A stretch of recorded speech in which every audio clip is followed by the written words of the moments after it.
Good to see everybody. Looking back at the game, there were times that we played well enough to win the game. And then obviously there were breakdowns, just not consistent enough playing the complementary football that it takes to win a game in the Big Ten Conference. And we weren't consistent enough to overcome negative plays in the second half or in the fourth quarter specifically. And it's never, in my opinion, it's never just one play. Okay, it's a combination or a series of plays that result in the situation in whether you win or you don't. And we came up short. Now, really, really hard, gut-wrenching in a lot of ways because it was the first time, and I told the team this morning, it's really the first time this year, and I'm not going back and trying to go back to the start of the season until now, but it was the first time I really felt like a team. From the emotional investment to guys really celebrating each other's success, and you could feel it building up last week that it was really meant something to it. I am not saying that it hadn't meant something to us in the previous 7 weeks or so. Saturday we looked like a closer of a team that had made progress. So there are certainly areas of improvement that are needed. We're working tirelessly to address those situations and needs to get us in position to play consistent winning football, specifically third downs on offense. You can be better in first and second down and get a third down manageable, and that helps out. So it's not just, we were 1 for 9 on third downs, what's the problem? Well, it goes back to, are we good on first and second down to give third down and manageable? And on third downs, we got to sometimes either play call or making a play, playing catch, missing a block. It's all encompassing on trying to become a better team. And then defensively, the times that we played good on defense, we don't give up explosive plays. And that sounds so easy and so elementary, but it's not. And it comes down, there were cases the other day that we lost on a 50-50 ball. There were positions that we were in to make plays, and they made them, we didn't.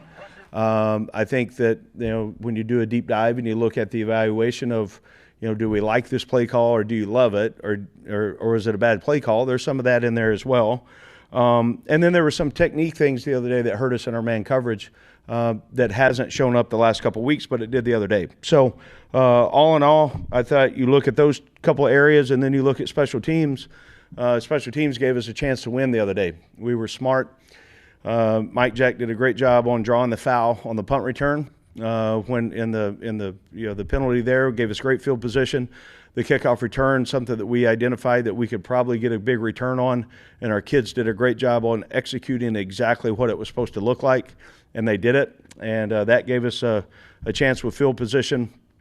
You look at in total, I think we had over an 8-yard advantage every time we took the ball or took the field the other day, and that's winning in that area. Now the opportunity to reset, refocus, develop our plan, focus on the moment, be where your feet are, right here, right now, on putting together a plan and a practice and the habits and the things that we need to go play winning football at Michigan. They're 6-2. It'll be a night game. They're 4-1 in Big Ten Conference. A great team led by Coach Moore with really, really good staff, great coaches, tremendous players, and they play well together. We played there 2 years ago. We've been in the environment before. What a great place to play a game. We had a great, you look at today's schedule, we changed our Monday up just a little bit. It was by design when we started the season. So we had 4 weeks and then a bye. We've had 4 weeks. And then you look at just the total number of rep count. We did a little bit of a different Monday practice today, and our kids did a great job attacking it. We got more plays in today than we do on a normal Monday. Our staff did a great job getting the plan together yesterday and last night to get us to today's practice, and then it's full steam ahead on situational ball, game planning, what that looks like, and then can we be great teachers? Can we put our guys in position to go play fast, play confident, play together, and we'll have a really good week of preparation. I have no doubt about that. Excited for the opportunity to play against a really good opponent. Barry, you constantly mention getting 1% better or getting better every day, and I felt like the blocking aspect was, much improved from any point this season. Did you kind of see it that way on the offense? I thought we blocked pretty well, point of attack against Minnesota. not so much last week against Northwestern, but I thought just the communication piece and the execution and pass protection, one of the better weeks we've had, yes. And then Josh was talking about how earlier this year you used Mock to carry the ball 30-plus times, and it seems like you've struck more of a balance between three guys now.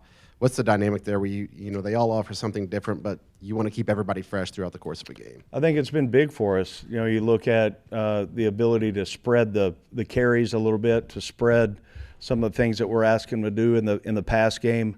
They've all responded really well. They give us advantages in certain situations with play calls. They all three can do the same things, but some of them are a little better at some of the things than others, and that's usually the way it goes. I think it's kind of worked itself out there with three guys helping us go play winning football offensively when they get their number called, and I'm proud of what they've done. You know, the last thing a running back wants to do is step up and take on the Mike linebacker, the defensive end, but they all have grown to enjoy doing that and understand. I don't know if they enjoy it, but they understand how important it is in that role for them to do their job. Barry, I know Coach has taken one game at a time, but surely you've had a chance at some point to sneak a peek at the November schedule. The media talks about it, the fans talk about it.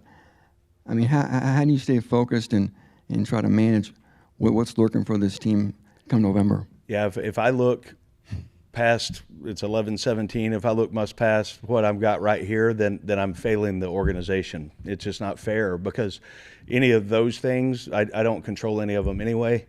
What I do control is as soon as this is over, I'm up game planning with the offense and defense. And if you ever get, that's why I mentioned focus on the moment, because I knew, Tom, you were going to ask that question. Be where your feet are, the right here and the right now. If you don't focus on those things, you're going to lose. You're going to be all over the place. And I've got a checklist of the things that I've got to do every single day. And if I get off that or let your mind wander into something else, then I'm not doing right by these kids, and I'm not going to do that. I'm not going to let them down on thinking about, man, what's next week or the next week. Or now we've got people in the building and the organization that they're planning the trips ahead. They're planning Thanksgiving meal for us. They're planning senior day. They're doing all those things. But structurally, on how to get this team ready to go play in Ann Arbor, my plate is full. You know, you said after the game Saturday that the administration's given you everything you need to succeed here. I'm constantly peppered with questions about, you got rev share, right? The NIL situation, there's no more Boilermaker Alliance. I mean, is there a pot of money in addition to rev share that you guys can use to build a roster? I will say that, I talked to two coaches this morning, ex-coaches, I guess I should say at this point in the season, and some of those conversations came up because I'm searching for answers and ways to do it. Money is not always the answer. Okay, getting the right fit in the organization and the right people in the right places. Ultimately that's the answer. Purdue has been very aggressive in giving us every single thing that we need, and I don't have one question at all about what we have to build a roster from a financial standpoint. Health-wise, I mean, can you give us any update on Slusher? Could this be the week for Morissette? Is George Burhan any better at this point? Just some, I guess, the guys have been dealing with stuff. Slusher was limited today, but practiced. He's on track, would be my belief. Morissette did more today. I think he's getting close. I've said it before, there's a difference in he's clear to be able to run straight ahead and making progress, but can you run a 20 to 18-yard comeback and, get in and out of your break and change your directions and all those things? There's a difference in being cleared and being cleared for activity. I do think in all three of those guys that you mentioned that they're making great progress, and I think we're really close to being – tomorrow will be a true test. Can we do some live work? Can they get in good on good? If that's the case, then we'll see what Wednesday looks like with how do they respond after the added work. Burhan's not he had a surgical procedure, and he's still, there's a time frame there of healing that he's not in a position that he would play this week. Barry, knowing that you're playing outdoors in late October and November, and then you've had some practices indoors, what goes through the process of deciding whether you're going to be indoors or outdoors for practice? Yeah. it's kind of 50-50, right? So you look at it and you project on what you think it's going to be on Saturday, and then you look back at how can we get our absolute best practice and what does this team need. This morning on what we were doing, it was an easy transition from meetings in the weight room out on the field to get the work we wanted. There was enough space to do those things. We didn't do a lot of kicking today, so we didn't need extra space. We'll be outside tomorrow morning. There's no chance of rain right now Saturday night, but that could change. Wednesday, it's supposed to rain here at some point, so we'll look at those things. Do we need to be in the elements or not? You know, and I'm not concerned about the cooler temperatures. We get enough of that early morning here, so we'll be okay. I mean, there's I've had a number of guys on the staff that want to volunteer to be the weather guy where we practice indoors and outdoors. It changes about every week because they never get it right. So I've just taken it on. And then throughout the course of the season, you've had Monday practices open to the media. Today, you did not. Was there an advantage you felt having practice closed today? No, and we weren't trying to hide anything. It was just y'all wouldn't have got much out of being out there today. I mean, you would have, but it was structured so differently. It was a run through. It was different, but it was also designed at the beginning of the year on what we thought from a rep count standpoint, what we needed. Time change was a little bit different. So of getting actually on the field, we extended meetings for a little bit longer in the classroom. So I don't want you to read into why we closed practice. We didn't do anything crazy. Anything else for Coach?